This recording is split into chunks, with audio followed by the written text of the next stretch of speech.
What if I told you Alabama's first capital was abandoned? Not once, but twice. A city lost to time, swallowed by nature, yet still whispering its secrets. But here's the twist. This ghost town didn't just vanish. It refused to be forgotten. Stay with me as we uncover the eerie past of Old Cahaba.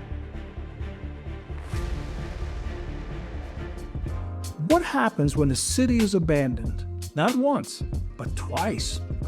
What secrets are buried in Alabama's first capital, a place lost to time, yet still whispering its past? Hey everyone, I'm William with Exploring History, and a few years ago, I visited Old Cahaba for the first time.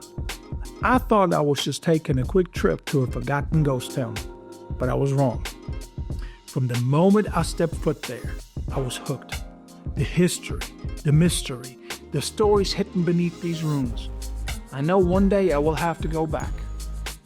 Have you ever been to a place so rich in history that you had to return just to learn more? That's Old Cahaba.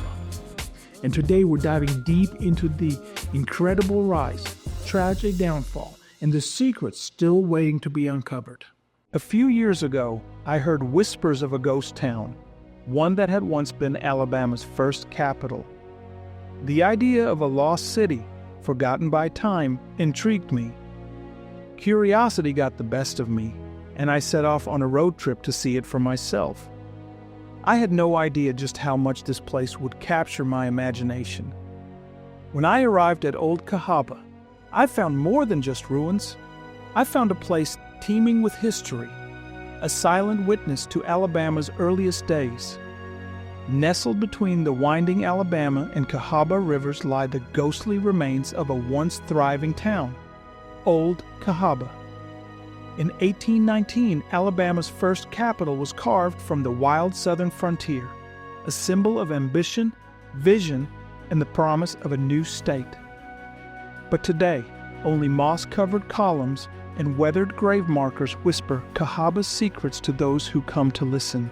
Long before Cahaba became Alabama's capital, its land had already witnessed centuries of history. As early as 4,000 years ago, indigenous people built vibrant communities along its fertile riverbanks. Spanish explorers like Hernando de Soto may have passed through these lands as early as 1540. When Alabama achieved statehood, it was young, ambitious, and in need of a capital. In 1819, President James Monroe gifted Alabama a plot of land for its capital. Cahaba was lush, scenic, and strategically located at the confluence of two powerful rivers. But there was a problem.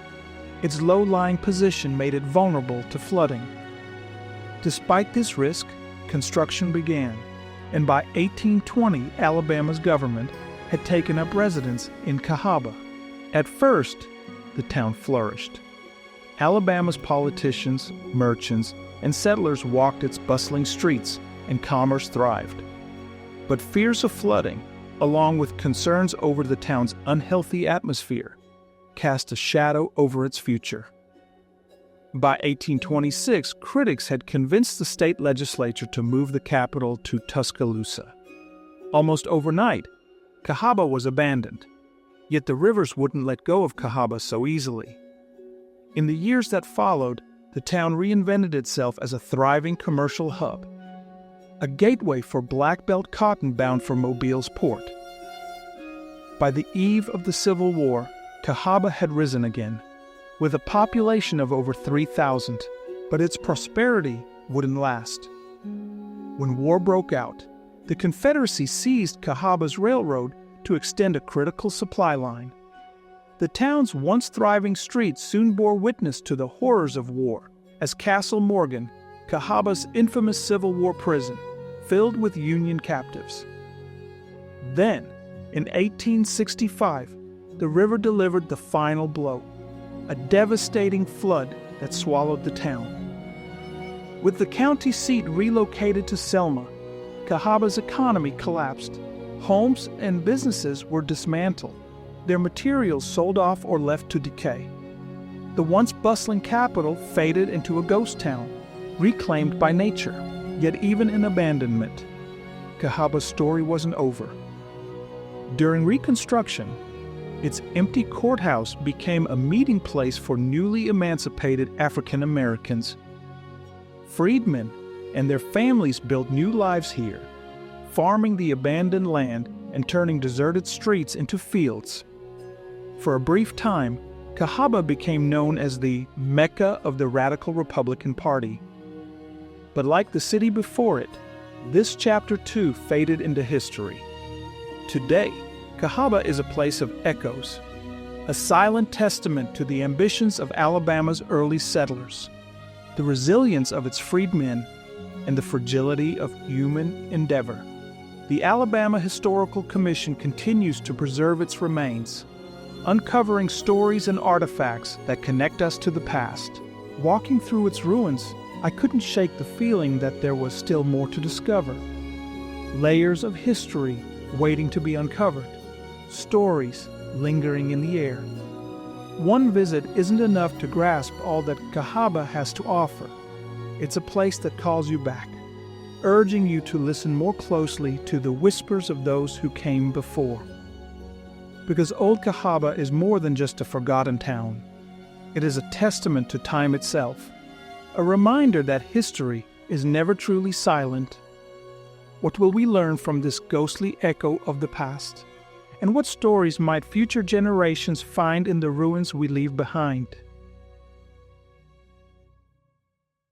Old Cahaba isn't just a ghost town. It's a time capsule of ambition, resilience, and lost dreams. From its rise as Alabama's first capital to its tragic downfall and surprising rebirth, this place proves that history is never truly gone. It's just waiting to be rediscovered. Thank you so much for joining me on this journey. If you enjoyed exploring Old Cahaba, make sure to hit that like button and subscribe so you don't miss the next adventure.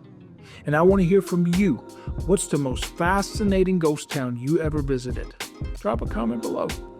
If you want to learn more about Old Cahaba or even plan your own visit, check out the link in the description to their official website. It's packed with even more history and details. And if you love lost history, you won't want to miss the next episode. Click here to watch it now. Until next time, I'm your host William with Moments That Made History.